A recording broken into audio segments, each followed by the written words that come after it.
The following morning, Daniel didn't remember a lot about the previous night. He woke up with a headache and requested coffee and aspirin, which I did not mention the way his friends had made me feel. It seemed pointless. They were close to him. Friends, men he trusted, and I didn't want to create unnecessary tension. But I couldn't shake the memory of their focus on me, the way their laughter felt. A little different once Daniel was gone. Something about it nodded at me. A week later, it happened again. Another gathering, another drink round, another evening where Daniel drank too. A lot and walked away. Also, I once more found myself with his friends without him. This time the comments began. "You're too good for him. You know," Mark said with a grin, whirling his glasses ice. "I don't know how Daniel was so fortunate." I chuckled, ignoring it with nervousness. Yet, Eric leaned in with a phony, thoughtful posture expression he used. "He's right. Not every guy ends up with someone who holds everything in conjunction as you do." Josh didn't say anything at first, just smirked and watched me with that same sly look. But when I got up to put dishes were put away, and he followed me into kitchen. "You ever get tired of being the only responsible one in the room?" he asked quietly, almost like he wanted to test how far he could go. I froze. It wasn't just the words, it was the tone. Negative, heavy, and suggestive.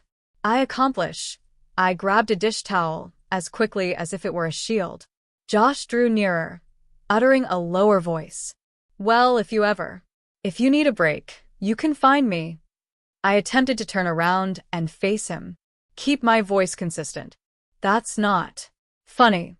As he backed away, he once more smirked, hands raised as if to say he was joking, but I knew he wasn't.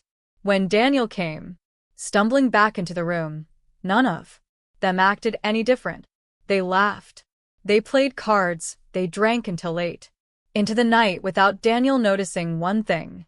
That was the moment I realized this wasn't my imagination. His companions were testing boundaries and crossing lines, seeing how far they could push me, while, for 4 days, Daniel remained oblivious. Afterward, I replayed the scene in my head. I thought about telling Daniel, but I knew what it would lead to. He would either defend them, thinking I misunderstood, or he would confront them, and the situation would devolve into a fight. Either way, I'd end up being the problem. So I kept quiet. But silence doesn't make the problem disappear. If anything, it gave them permission to keep going.